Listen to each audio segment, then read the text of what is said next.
Because at least you're not Andrew Tate. Like they seize his assets. They seize his financial banking. He was saying things about women that he was saying that like, what did he say that specifically got them triggered? Because it was basically saying massage. Look, he plays, part of it is like a character. And part of it, he's a legit world champion kickboxer who's a hard man. That's what I was telling these guys. Who doesn't buy any pussy bullshit. And that's what's resonating with young people. And he's also pro-Trump. The worry is that he is going to, the kids are going to listen to him because he's big on TikTok. My 12-year-old and my 14-year-old asked me about Andrew Tate. And what'd you say? What'd you say? I said he's a legit world champion kickboxer. I go, I like him a lot. Why do you like him? And I was asking him. And they said he says a lot of funny stuff on Twitter and TikTok. It's the TikTok thing, because the TikTok algorithm. He did something where he started something where you like join his group, and then you're supposed to like post stuff. It's brilliant. That's how he gets followers, but also gives you a page. He blew up. Yes, he blew up because he's a brilliant man. Yeah. My thing is with the left who wants to cancel him and take him away, and they're like, we shouldn't look up to that. Okay, then who should we look up to?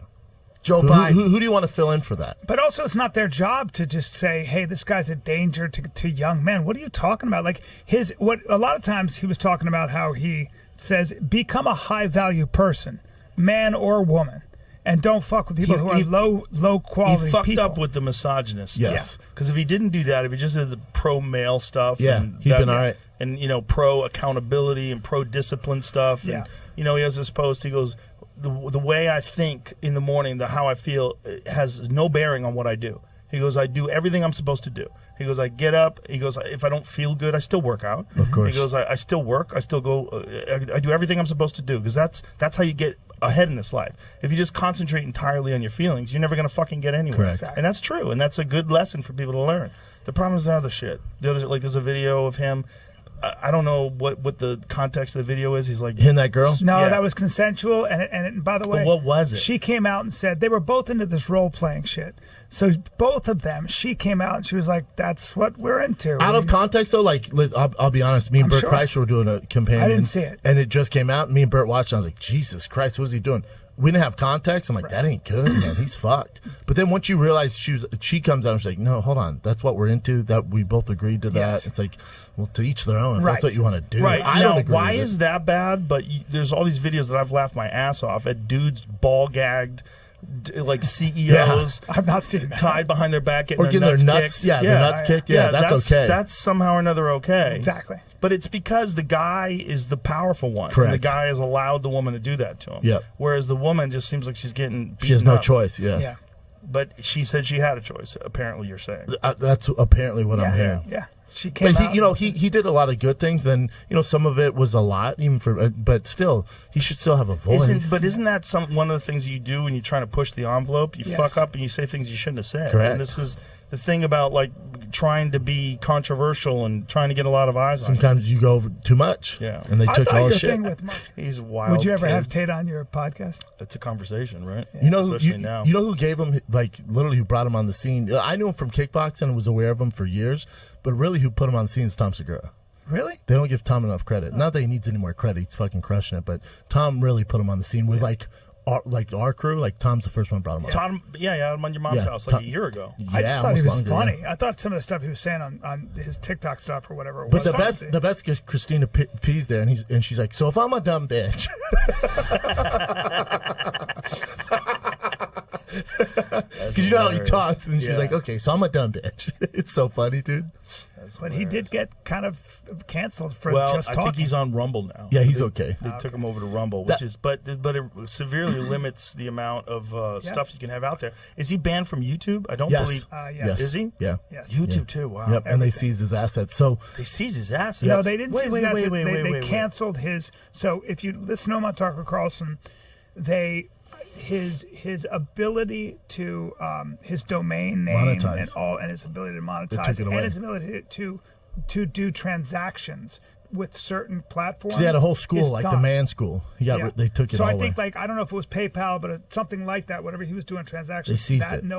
He's no longer allowed to use those platforms. And this should be scary for everybody, because my thing is, scary. and Yeah, that on Finding a Kid or even on my other million shows I do, we talk about COVID or whatever, or Newsome or something like that. Once you're not playing that ball game, like they're suppressing everything, man. Well, you don't get monetized, right? They demonetize Finding a Kid all the. I have to deal with it all the time. Yeah. King and Sing all the time because we don't talk shit, man. But we're having fun. But if it's not part of the agenda, they're suppressing everything. If you talk steroids, if you talk any of that stuff. Anything. But my whole thing with that is there has to be another. There has to be somewhere else we can go where they're not going to do that. That gets as big as. No, they're not big enough. Oh, you want like giant numbers? Any big boys? Because that's how I sell my tickets on the road. Well, see, with Rumble though, they're getting bigger people over there now, and as they get bigger and bigger people, they made a big play for me when all that shit was going down with me. Yeah, they offered me $100 million.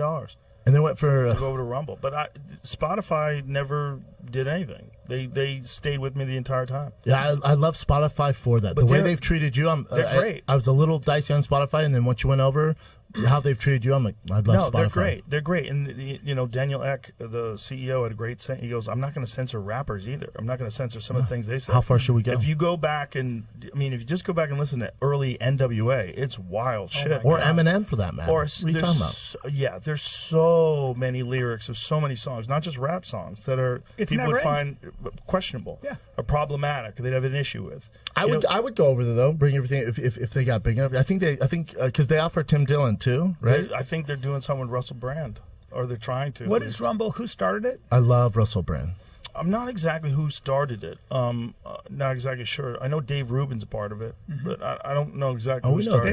He's coming on Dave. podcast. I'll talk to Dave. They're starting to do some stuff where they're getting bigger and bigger names. And if they do that and it becomes popular enough and they can operate the way they're doing it right now with no censorship, it's a very interesting. So quick, like Rumble overnight could be.